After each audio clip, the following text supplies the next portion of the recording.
Hello and welcome to the Evercade Retreat. Gene Joke here, and today I'm giving you my first impressions of the Activision Collection 1 for the Evercade. Straight off the bat, I will say this was my least anticipated cart of 2025. I have very little nostalgia for any of these games, and Atari 2600 games, they're often fun, they're often really good, but they're also usually quite limited, and generally they're less to my taste than more, later 8-bit and 16-bit games. So I think it's safe to say I went into this one with low expectations. But one thing I can say for sure is that compared to the Atari 2600 games, as in the ones made by Atari on the Atari collections already on Evercade, for the most part these all seem more polished and better coded. Anyway, I'm going to go through the games and share my initial thoughts on them. But with many of these games, I think they could be growers, but having a quick bash on some cases, it really isn't enough to do them justice. So first up is Beam Rider, and I like this. It's a fairly straightforward shoot 'em up kind of game, and is so far my most played game on this collection. It's simple arcade style fun, and it works much in a way that, say, Centipede works. So next I tried Crackpots, and yeah, it's fairly simple and straightforward. It starts off a little bit slow for my liking, but when it ramps up it really does get quite intense, and I could see this would be good on a high score challenge,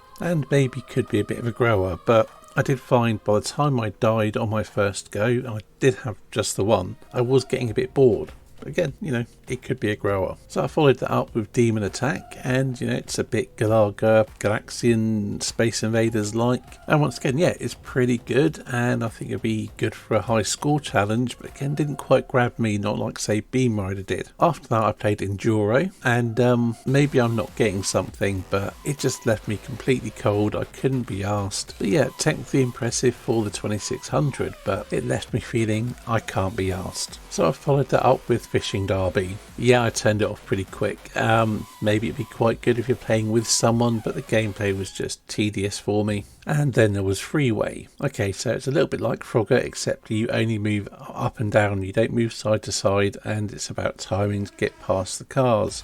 Next, and that's Grand Prix, which seems to me like a horizontally played version of Street Racer from the Atari Collection 2, I think it was.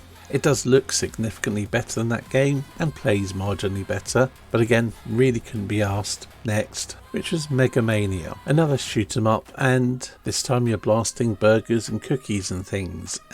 This one didn't grab me at all. It didn't seem bad or anything as such, I just really wasn't into it. Perhaps it's from playing some games that I really didn't like prior to it, but yeah, maybe this one will be alright, maybe.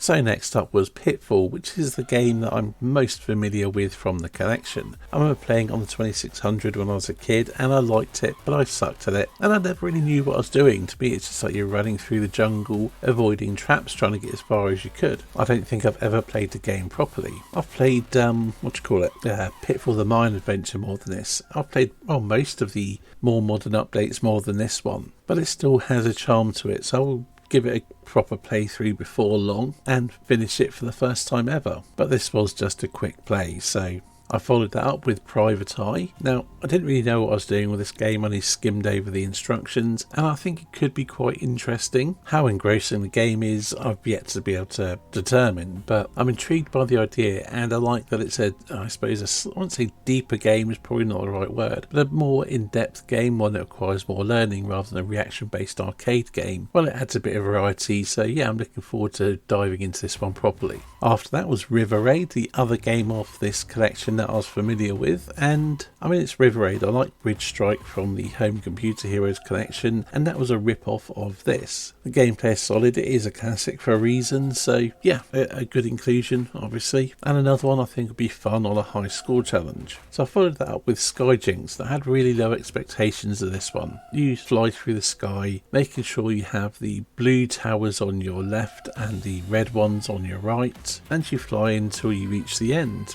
trying to get them all and not crash into things and get the best time you can. It's very simple, there doesn't seem to be much to it, but I kind of enjoyed it in a slightly more chilled out way. After that was Space Shuttle, A Journey into Space, and it clearly says read the manual. So I didn't read the manual, I managed to take off and get into space and didn't really know what I was doing from there. But I think it'll be interesting to sort of explore and see, how good a simulation it is given the hardware. Will it be a fun game that I come back to to again and again? Probably not. But I think it'll be fun exploring and mastering and I suppose finishing it or completing the mission or however it works. So staying in space, after that was Star Master, which is sort of like a Star Raiders game for the 2600, or a bit like Solaris but less complex or less detailed, or so far as far as I can tell. And I didn't fully know what I was doing because again I didn't read the manual, I just gave them a quick play. But it seemed like it would be pretty good. This is my cup of tea anyway, so yeah, I think I'm going to like this one. And finally there's Tennis, which for a tennis game on the 2600 is quite impressive, but then the one on the other Atari collections was quite good for the hardware as well. This does seem to be better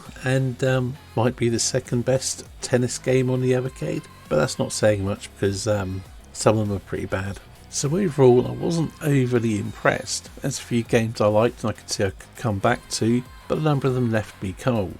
Really, it seemed like a mix, almost as if there's about 5 games which I'd say, yeah, they were good. 5 games I could be on the fence with, and then about 5 games I really wasn't impressed with at all.